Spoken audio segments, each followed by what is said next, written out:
नमस्कार दोस्तों, आज हम एक ऐसे रहस्यमयी और अद्भुत विषय पर बात करेंगे जो भारतीय सनातन धर्म और साधना की गहरी समझ से जुड़ा हुआ है। हम बात करेंगे नागा साधुओं के जीवन के बारे में। इनकी जिंदगी बाहरी रूप से जितनी साधारण और बैरागी नजर आती है, उतनी ही गहरी और रहस्यमयी भी है। तो चलिए जानते हैं नागा साधुओं की जिंदगी से जुड़े कुछ रोचक तथ्यों के बारे में। नागा साधु वो साधु होते हैं जो पूरी तरह से सांसारिक मोह माया से मुक्त होकर केवल भगवान शिव की आराधना करते हैं। उनका जीवन निर्वस्त्र और तपस्वी होता है। उनका जीवन शुद्धता, त्याग और साधना की मिसाल है। नागा का शाब्दिक अर्थ है खाली, यानी वो साधु जिनके पास कुछ नहीं होता लेकिन एक गहरी आध्यात्मिक शक्ति होती है। इन साधुओं का शारीरिक रूप शिव के रूप जैसा होता है। जटाओं में लिपटा त्रिशूल और डमरू हाथ में और शरीर पर भस्म लगे होते हैं। नागा साधु अपनी भव्यता और श्रृंगार के लिए प्रसिद्ध हैं।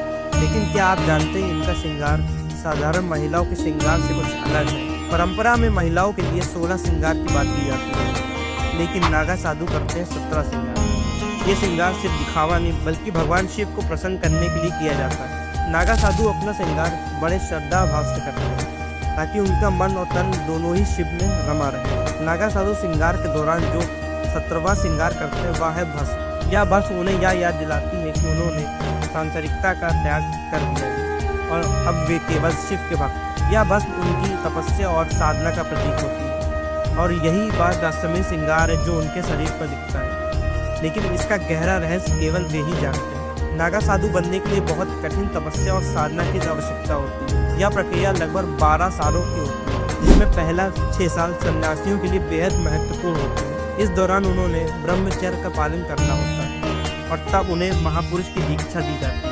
इसके बाद यज्ञोपवीत और बिजवान की प्रक्रिया पूरी करनी पड़ती है। बिजवान में वे अपना श्राद्ध पिंडदान करते हैं, जो उनका पुनर्जन्म की प्रक्रिया से जुड़ा होता है। जब एक साधु 12 साल की कठिन साधना पूरी कर लेता है तब वह नागा साधु बनता है। इसके बाद उनका जीवन पूरी तरह से कठिन तपस्या और साधना से भरा होता है। वे जमीन पर सोते हैं, भोजन एक ही बार करते हैं और बहुत ही कम भिक्षाटन करते हैं। वे केवल 7 घरों से भिक्षा मांग सकते हैं।